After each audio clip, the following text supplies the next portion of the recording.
ইরানের সঙ্গে যুদ্ধের শুরুতে যুক্তরাষ্ট্র ও ইসরায়েলের হামলায় আয়াতুল্লাহ আল খামেনি নিহত হয়েছিল বলে উল্লাস করেছিল ট্রাম্প ও নেতানিয়াহু। এমনকি শুরুতে খামেনি মারা যাননি এবং ভালো আছেন বলে জানানো হয়েছিল। এরপর ইরানি গণমাধ্যম জানিয়েছিল আয়াতুল্লাহ আল খামেনি শহীদ হয়েছেন। কিন্তু খামেনির জন্য ইরানের জানাজা ও দাফনের ৩ তারিখ নির্ধারিত করা হলেও পরে আর সেটা করা হয়নি। যদিও খামেনির মৃত্যুর বিষয়টি এখনও মেনে নিতে পারেননি মুসলিম বিশ্ব। খামেনি নিহত হওয়ার খবরের পর ট্রাম্প ভেবেছিল যে ইরান আত্মসমর্পণ করবে, কিন্তু ট্রাম্পের ভাবনার ঠিক উল্টোটি ঘটেছে। খামেনির মৃত্যুর খবরের পর যুদ্ধবিরতির প্রস্তাব নাকচ করে আরও বেশি শক্তিশালী হামলা চালিয়ে ইসরায়েল ও যুক্তরাষ্ট্রকে নাকানি চুবানি খাওয়াচ্ছে ইরান।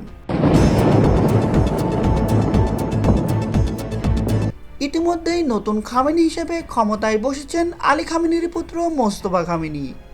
আর তিনি ক্ষমতা গ্রহণের পর থেকেই যেন আরও ভয়ঙ্কর রূপে বাবার হত্যার প্রতিশোধ নিচ্ছেন। তার নির্দেশে আরও বিধ্বংসী রূপে ইসরায়েল ও যুক্তরাষ্ট্রে একে একে ধ্বংসযজ্ঞ চালিয়ে যাচ্ছে বিপ্লবী গার্ড বাহিনী। যদিও অনেকেরই ধারণা শত্রুদের এমন নাজেহাল মোস্তফা খামেনির নির্দেশে নয়, বরং তার বাবা আলী খামেনির নির্দেশেই হচ্ছে। এমনকি অনেকের ধারণা এখনও হয়তোবা বেঁচে আছেন তাদের প্রিয় ধর্মীয় নেতা আয়াতুল্লাহ আল খামেনি। আর সেই বিষয়টি হঠাৎ আবার নতুন করে উস্কে দিয়েছে ইরানের প্রকাশিত এমন একটি ভিডিও, যার শিরোনাম হলো খামেনি ইজ ব্যাক, অর্থাৎ খামেনি আবার ফিরে এসেছে। আর সেই ভিডিও নিয়েই হঠাৎ করে তোলপাড় হয় সামাজিক মাধ্যম। তবে কি প্রিয় নেতা আয়াতুল্লাহ খামেনির সব গুঞ্জনকে পিছনে ফেলে বেঁচে আছেন? ভিডিওটি অ্যানিমেটেড হওয়ায় সরাসরি বিষয়টি প্রকাশ না পেলেও সেই ভিডিওতে উঠে এসেছে নানান বিষয়। সেই কার্টুনধর্মী ভিডিওটি শুরুতে দেখা যায় ইরানের সুপ্রিম লিডার আলী খামেনি একটি ছোট্ট শিশুকে জড়িয়ে ধরে আছেন। আর ঠিক সেই সময়েই ইসরায়েল ও মার্কিন যুদ্ধবিমানগুলো ইরানের দিকে ধেয়ে আসে। এতে করে খামেনি নিহত হন বলে দেখানো হয়।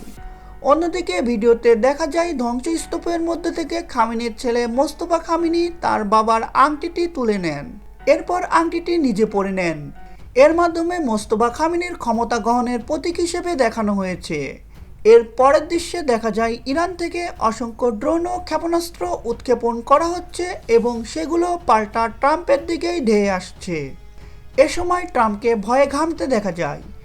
এই কার্টুন ভিডিওর মাধ্যমে ইরানি জনগণের মধ্যে লুকিয়ে থাকা আবেগ এবং প্রতিশোধের বার্তা পৌঁছে দেওয়া হয়েছে বলে মনে করা হচ্ছে। এদিকে মোস্তফা খামেনি জানিয়েছিলেন যে 10 রমজানে কোরআন পড়া অবস্থায় শহীদ হয়েছেন তার বাবা আলী খামেনি। তবুও তার প্রকাশে জানাজা হওয়ার কথা থাকলেও তা আটকে যাওয়ায় এখনও তিনি বেঁচে আছেন বলেই ধারণা করেন তার ভক্তরা। তো ভিউয়ার্স, এ বিষয়ে আপনাদের মতামত কি কমেন্টস করে জানিয়ে দিন। ধন্যবাদ।